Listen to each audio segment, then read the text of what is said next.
Be ready. 5 seconds.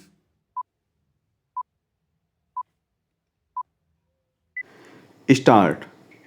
I have repeatedly been impressed during my visit to the Soviet Russia and to the United States by the many things they have in common. I am thinking more about the people than about politics. The people in both countries are in some ways remarkably similar to each other. They are frank and hospitable and are exceedingly friendly. Essentially, I am thinking of one common feature today in the Soviet Russia and in America, namely the concentration of technological and scientific development as a means to progress. The Russians, in spite of their political differences, are full of admiration for the technological civilization which the United States has built up. They want to do even better. Theirs is a competitive approach.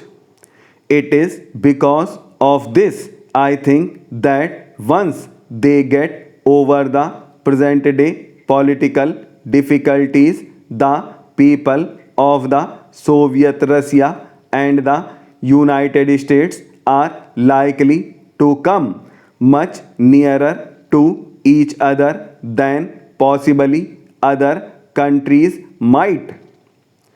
America, by and large, is a welfare state. There may be odd things here and there which do not fit in with this concept, but it is a welfare state. You have solved your problems of providing the primary necessities of life to the people. We in India have not.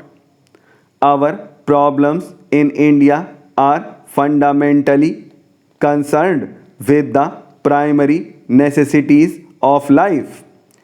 In that sense, our problems are different from yours.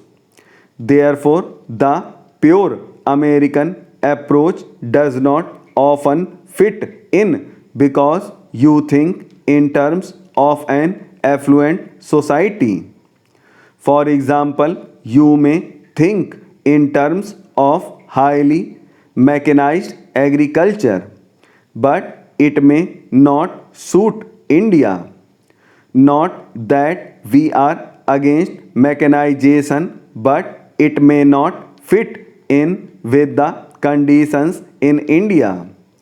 In the Soviet Russia, there has certainly been a very marked and progressive change from the rigid authoritarianism of Stalin's time. We must remember that in the Soviet Russia, at any rate in the greater part of it, they never had anything but some kind of authoritarian government, whether it was the Tsar's government or any other government. From that, they went on to a communist regime which has brought them some advantages, undoubtedly, but at the cost of individual liberty. They do not feel the lack of it very much, but ultimately, everyone feels the lack of individual liberty and lack of individual freedom. Every revolution after a certain period tones down. after the French Revolution and the days of terror, the French people toned down and became a very conservative and respectable people. Surprisingly, the process has taken a longer time in the case of the Soviet Russia, but the process is there. Possibly the period has lengthened because of many factors, including the wars.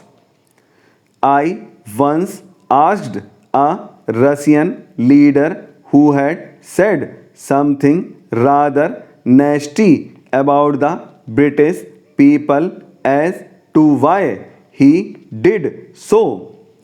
He had previously told me that he wanted to be friends with America and with England. He had said, "You are friendly with both, help us to be that."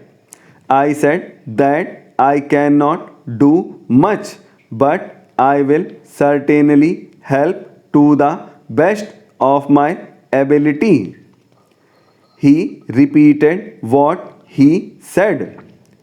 Some 2 weeks later, he was traveling about in India and he came back from Burma. In Burma, in answer to a British correspondent who had put some kind of a leading question to him, he had lost his temper and said something nasty about the British people. So I put it to him that you say that you want to be friendly with America and England and want me to help, and yet you say things which must infuriate every Englishman. Surely that is not the way to help that process which you desire. He said that yes.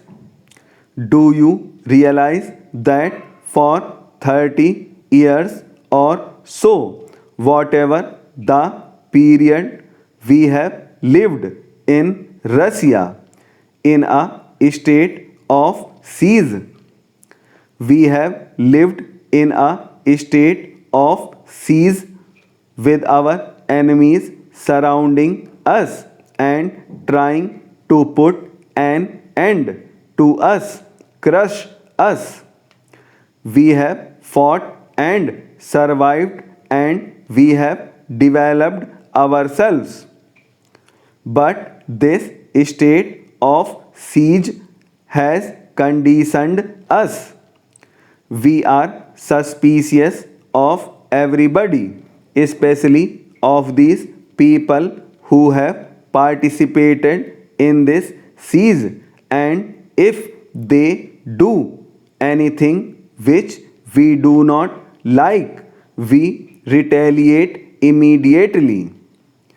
The reaction is there without even thinking. So you see the result of past conditioning. It is very powerful factor in every nation. Yet you see one gets over it. Take the last war. How did people in America or in England or in many other countries feel about Hitler's Germany and about the Nazis? They felt very angry, no doubt. But today they are friends with the German people, and rightly so. You have got over that. How did you, Americans, feel about Japan during the war? You were very bitter, and yet you are relatively friendly today. It is extraordinary how these changes can take place and feel friendly towards each other.